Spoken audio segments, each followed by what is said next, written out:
Mais uma questãozinha, pessoal, é da mensal, que tem o nome de bimestral mesmo. É a bimestral 3, questão 5. Um condutor retilíneo muito longo, indicado na figura, é percorrido por uma corrente, meu Deus, de 628 amperes. Vai matar todo mundo. Então ali, ó, corrente de altíssima tensão aí. 628 amperes, Jezebel.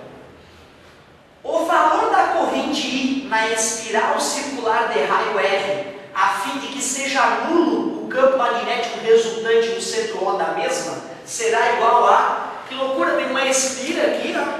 Ele pergunta, ele até afirmou que isso aqui é R, também afirmou que do centro O até o fio tem uma distância que é 2R. Ele pergunta qual é que deve ser a corrente elétrica nessa espira, para que o campo magnético no ponto O seja zero, B resultante igual a zero. Será que é possível isso? Será que eu consigo, usando a corrente elétrica em uma espira, anular o campo magnético de um fio reto? Vamos ver. Pelo fio reto sendo percorrido para a direita com uma corrente elétrica, para onde é que aponta o campo magnético que ele gera aqui? Para dentro ou para fora do quadro? Para dentro, né? Certo? Lá em cima é para fora, né? E aqui embaixo é para dentro. Então, peraí, para o campo magnético se opor a esse campo gerado pelo fio, a corrente elétrica tem que ser assim, né? Concorda comigo? Aí esses dedos apontam para fora. Então, tu vê, uma pergunta bonita já seria: para onde que é a corrente elétrica? Horária ou anti-horária? Né? Usando a regra da mão direita, então a gente sabe que a corrente tem que ser no sentido anti-horário. Só que eu tenho que saber qual é o valor dessa corrente, né? Mas espera aí, eu te ensinei a calcular campo magnético gerado por fio reto, μ0 vezes I sobre 2πr, e por espira também, né? μ0 vezes I sobre 2R.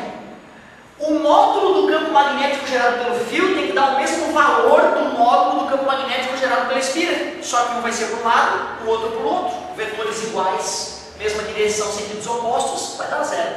Então primeiro eu vou calcular o campo magnético gerado pelo fio. B igual μ0, 4π vezes 10 menos 7, que eu não precisarei colocar, e 628 dividido por π, 2π, e qual é a distância do ponto O até o fio? Ele chamou de 2R. Isso pode ser muito confuso já para o aluno, trocar R por 2R, isso dá uma meio travada no cérebro. Vai ter que ter fé nessa hora, tem que dominar a álgebra, né, as letrinhas do mal ali. Então vamos ver, quando é que ficou o campo magnético gerado pelo fio? 628 μ0 sobre 2 vezes 2, 4πr. Dá vontade de fazer a conta, mas eu não vou fazer. Fazer essas contas é perda de tempo no final. Olha por quê. Eu sei que o campo magnético gerado pelo fio em módulo tem que ser igual ao da espira, não é? Então o B do fio tem que ser igual ao B da espira. Porque como é grandeza vetorial, uma aponta para um lado, outro para o outro, anula. Quanto é que deu o B do fio?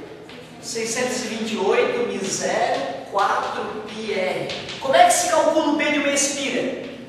μ0, I, que é o que ele quer saber, não é? Sobre 2 vezes. Qual é o raio da espira? R. Então eu posso chamar de R mesmo. E aí pronto, eu só que beleza. Corta, né? Beleza? μ0 corta com μ0. Oba! O I ficou 628 dividido por 2π. Quanto é que é o π mesmo, galerinha? Ah, o 3,14 vezes 2? Ah, vai dizer que o professor não é querido pra caramba, olha ali que beleza. I igual a 100. 100 amperes resolve a brincadeira. Beleza? Claro que assim, ó, dá para responder de cabeça sem fazer a conta, só que não é legal. O bacana é a gente entender a física para fazer a continha e ir seguro. Agora olha que bacana pensar mentalmente, matar charada sem fazer esforço. O que eu falei para vocês a respeito de uma espira comparada com um fio? A espira gera 3,14 vezes mais campo, não é? Porque a fórmula dela não está dividida por π, né? Certo?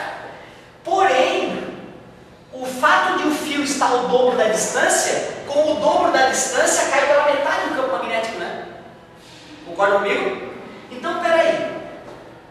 Se esse cara estivesse aqui à mesma distância, se esse cara estivesse aqui R e R, se ele estivesse encostadinho aqui, de tal forma que esse R fosse igual a esse aqui.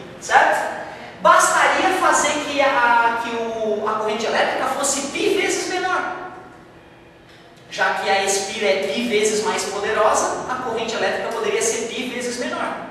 Divide por π, que é 3,14, dá 200.